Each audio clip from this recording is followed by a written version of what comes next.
Price from $350 to $450 in the stores, you know, the little cocktail dresses, and my gowns are probably between $400 to $600 in the stores. That's just unbelievable. And so I'm going to show you some wedding alternatives because, you know, falling in love and getting married is not going to go out of style, you know. So, you know, instead of a young bride who's struggling, or maybe there's a, you know, second wedding and a woman doesn't really want to make a huge fuss. So instead of spending, you know, $10,000 at Neiman Marcus or Saks or whatever to buy her wedding dress, for $500 or $600, she can really buy a Sue Wong and still feel really special, and it's not going to really break her budget or her parents' budgets or anything else. So, excuse me. Do you have your fabric sourced out of China as well? Yes. I use more basic fabrics, and then I just really, you know, put all my details on them. About sizing, how do you My you're doing more of a ready-to-wear idea, and Yeah. with all this couture technique. So how do you kind of bridge that sizing? Oh, it's very easy. You know, we have standards in this industry that we follow. Yeah, why don't you use this one here? This is all Battenberg lace. Soutache embroidery, lace. Because they're not easily altered. No, well, not with all the beadwork. They can be altered. Yeah. We alter. Someone who knows what they're doing. Yeah, they have to know what they're doing. We alter things for, you know, movie stars and celebrities all the time.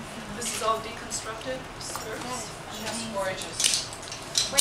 When you do your sizing, or you order the sizes out to be delivered, what size range do you go from? 2 to 12, or is Size 0 to 14 is usually mine. Really are. And is there one size that sells more than another? I think we depends on the region. In California, we sell a lot of small sizes.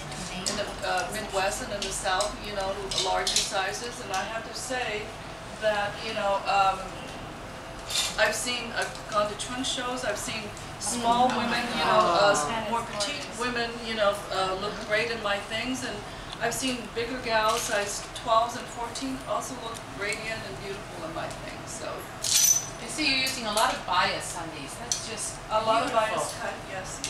30s. They're so feminine. They're so beautifully feminine. Thank you. Well, they're so much more beautiful altogether. Even you know, so when you just see one or two, it's just fun to see a huge amount. Let's do this one.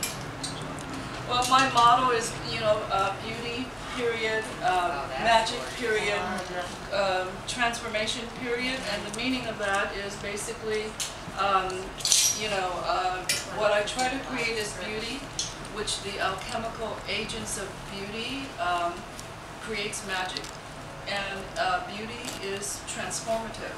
So I really have seen first-hand witness, you know, where you know, a woman puts on my gowns or my dresses, and she's just really sort of transformed into more of a goddess because they make her feel great. So let me see what else is there. Something black. You have a favorite? I love the black. I fall in love with all of my garments for 2 minutes and then I'm over it. Just thank you. And here's that other dress as a short dress, but that's a long and platinum. So you do the full-length gowns and the cocktail length. Do you do any separate skirts? I have, jackets. yes. Oh, I see the jackets. Here are some Okay. jackets. Because that would be so fun to just to pop that on with anything. And It's well, so this has a beautiful. strapless sheath to go with it. I don't know what happened to the sheath. It's just beautiful. But can you buy the jacket separately? Yes. I just love that. See the crochet buttons here? Gorgeous. So those are hand done? It's all done by hand. Yeah, there's no way nobody can do that anymore. Nobody can do that anymore. We're trying. We're trying to keep teaching it. That's pretty. Oh, what a classic It's all beautiful style. appliqué on tulle. See, that's what. Who's doing the appliqué on tulle? Who is that in here? Who's doing the lace? It's you, Elisa. You need to look at these. Mel B from the Spice Girls just wore this to an event. Las Vegas hotel opening. That was fun. Right, for New Year's Eve. She wore that on New Year's Eve. That's Oh, wow.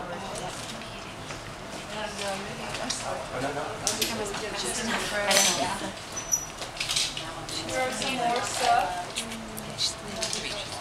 So do you have a live fit model that you I do use? have a live fit model, and that's all part of the production process that Albert is going to walk you through. And here's another one. that one's great. Little lotus blossoms here is all done on metallic thread. You know, we make great entrances and exits.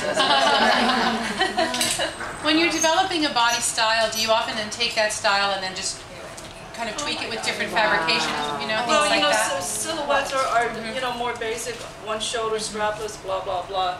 There's 10 billion, you know, like interpretations that you could do on the sheath dress, for instance, which, you know, this is one interpretation.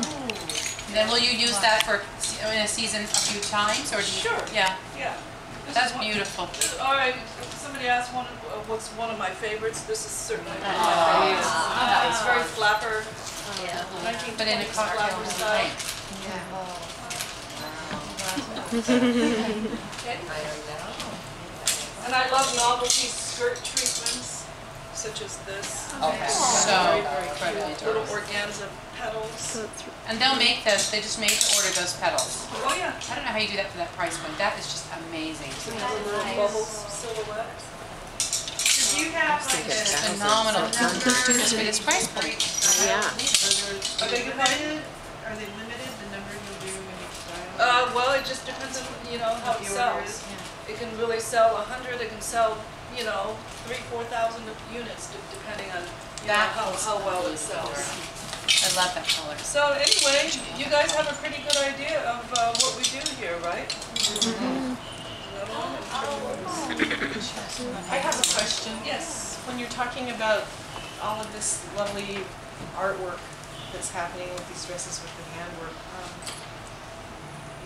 have there been any ideas about creating an internship program or a program to bring in young people who are artists who might want to learn to continue these skills? And Yes, I mean, We you know, have interns. we have interns, not for artwork specifically, but, you know, those who really want to come into the studio to really observe how I work, and, you know, they do different things from sketching to, you know, helping, Clarice out with her duties and bringing the swatches back or the garments, you know, in on time, that sort of thing.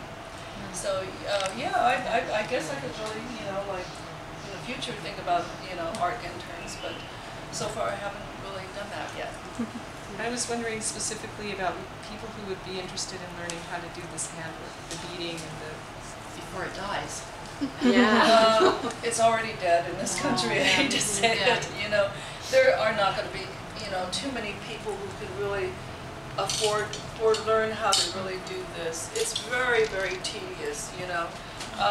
They do know, actually. Yes. Yes, yes. They're learning and they know, Yes. they appreciate how hard that is. But it's very difficult. I would Yes. say to really bead one of my gowns typically, it's probably quite a few days just to really hand bead one panel for a dress.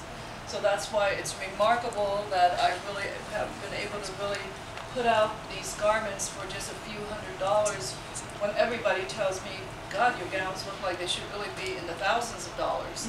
But because I'm not really greedy and I really, you know, service my own middleman, I'm able to really pass these savings on to directly to my customers. Yes, it's true, I could really charge a lot more, but my philosophy is that I'd rather have more people enjoy it, you know, so. Anyway, so anybody have any other questions? Otherwise, I'll walk you through my design room, and then I'm going to have Angela walk you downstairs.